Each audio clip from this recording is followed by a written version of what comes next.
Thank you. It's time for today's last meet and greet. So last but not least, let's give Dami Im a great warm applause.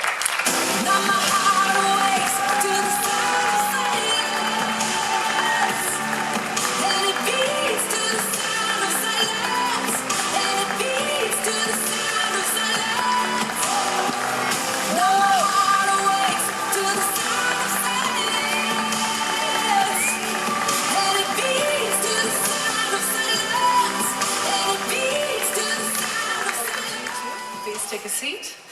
And I'm going to let the photographers up front.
All right, thank you. Please take your seats. You'll get another opportunity soon. So Dami, tell us, everybody here says your rehearsal today was great. What do you think? Oh, look, when I first saw the stage, I was just blown away by how amazing it looked. And I think, yeah, I don't know what happened. Like, everything just happened so quickly. And yeah, it was so much fun. You enjoyed yourself? Just doing it, yeah. Well, that's what's most important, because then it goes well, right? So Dami, you have a special background being a gospel singer, piano player, and also violinist. Yes. If somebody would come up to you not knowing that what you do now, how would you present yourself as an artist? Oh, well, so I came to Australia when I was 9 years old from South Korea, which is where I was originally born. But I fell in love with Australia, and now that's my home. But I started playing classical piano from when I was 5, and violin at around the same time as well. But I was in love with pop music, and I started singing in my bedroom from, when I was a teenager, and I started to sing in public from when I was in my 20s.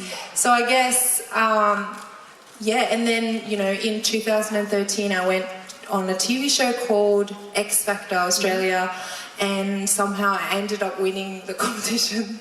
So, now I guess my main job is being a pop singer.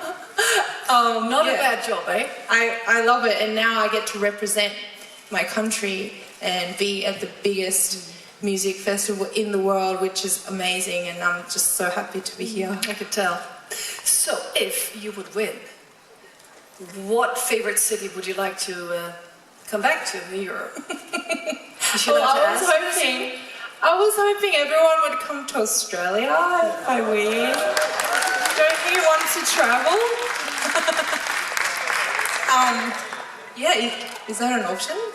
I don't know, that's just my dreams, but Paul, let me know if that's I'm sure ridiculous. there is a plan. I think we've approached a couple of different countries and networks. The biggest issue in coming to Australia, apart from the cost and how far it is, we'd love to move it to about where the Canary Islands are. But the big issue would be the time slot, that everybody would have to perform at 5 a.m.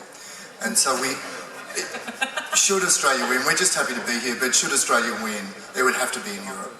That's what I understand. Speaking of different sections and places in the world, you being of Asian origin, and I understand roughly about 12% of the Australian people living in Australia also have that background. How important do you think it is to them that you're representing Australia, be of Asian origin? Well, you know, yeah, as you mentioned, Australia is a really, really multicultural country, and you know, for me to be, as an Asian person representing Australia, I guess you could say, you know, there's such a big percentage of you know, Asian people in Australia, so you can say it's a natural thing, but also it hasn't, you know, really happened much before, you know, in the mainstream media where, you know, a non-white person is being represented. So I'm very, you know, proud to be doing that, and also a lot of people from different backgrounds back in Australia, they are very, very proud that I get to represent Australia. And I just want people to understand that Australia doesn't just involve one kind of race, but it's you know, it embraces very different cultures and backgrounds. Wonderful. Let's open up for some questions. We have one over here and a gentleman standing up. Great. He'll get a microphone. Please introduce yourself. Hello, Dami. This is Stefan from ES United. Hello. First of all, I would like to ask you, how was your way from Australia away to here? Did you have any problems with jet lag? Oh, well, it took me about 28 hours to get here from Australia, and that's actually one of the quickest routes. So, isn't that right? Well, she doesn't look jet lagged, does she? A lot of makeup, actually. Thank goodness for my another makeup question, artist. please. Gentleman in the... sorry, you weren't finished? Yeah, I'm sorry, I'm not finished. And can you just compare how is your feelings performing on Eurovision stage and performing on X Factor stage? Okay, then you have to sit down. one question per person. Okay, go ahead. Oh, thanks for the question. I guess it's similar in the way that they're both competitions, and there's lots of pressure, lots of people hoping that you do well for them, but it's different in that Eurovision's just so much bigger, you know, not just, you know, physically the stage is so much bigger, but just the amount of people that are watching it, it's just like, you can't compare how big this is. So yeah, I'm a bit nervous for that reason. Thank you. Yellow shirt over here, please. Microphone. Thank you. Hi, Dami. Hello. Do you have a t-shirt? You have a Sound of Silence t-shirt. Hello. Oh, no, sorry. Oh, First of all, I need my glasses. I'm a huge, massive K-pop fan, and I know you've released an album in Korean, and you've also done a Korean version of Super Love. Who are your favourite K-pop bands, and would you like to do any music in that genre? Oh, I mean, I do love K-pop. So K-pop is Korean pop, and I come from Korea originally. My favourite K-pop bands are Big Bang. Everyone loves Big Bang. 21.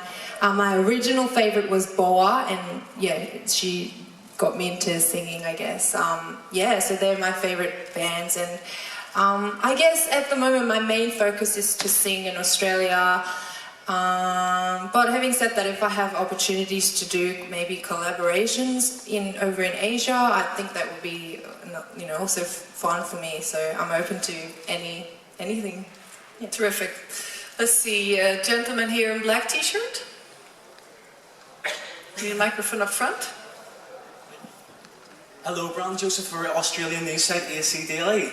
During the second verse of your performance, there's projections with faces for which you're swiping. Can you explain if there's any hidden message behind that? Yes.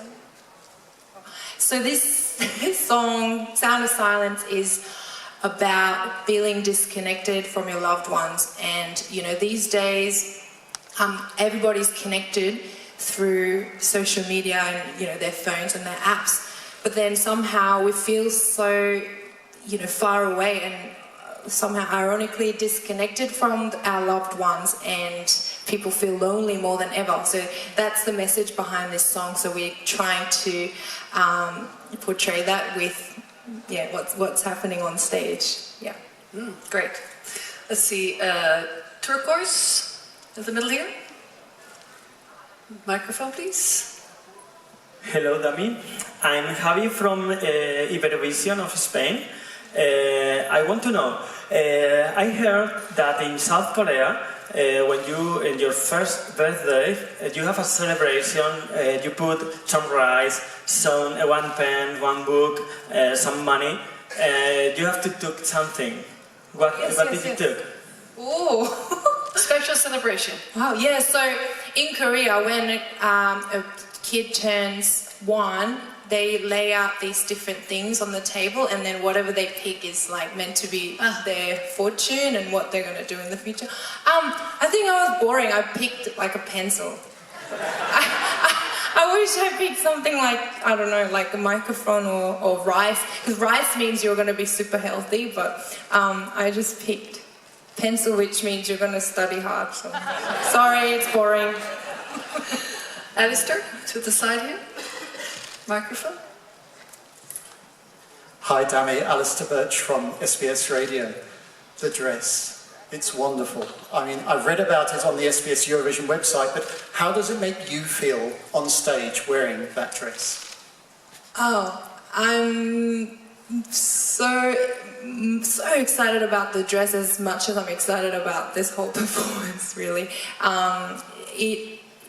It is designed by an Australian designer called Stephen Khalil. He's an amazing couture designer, and to be wearing that beautiful big dress, I feel, it makes me feel really confident, and I feel good. I feel like Beyonce.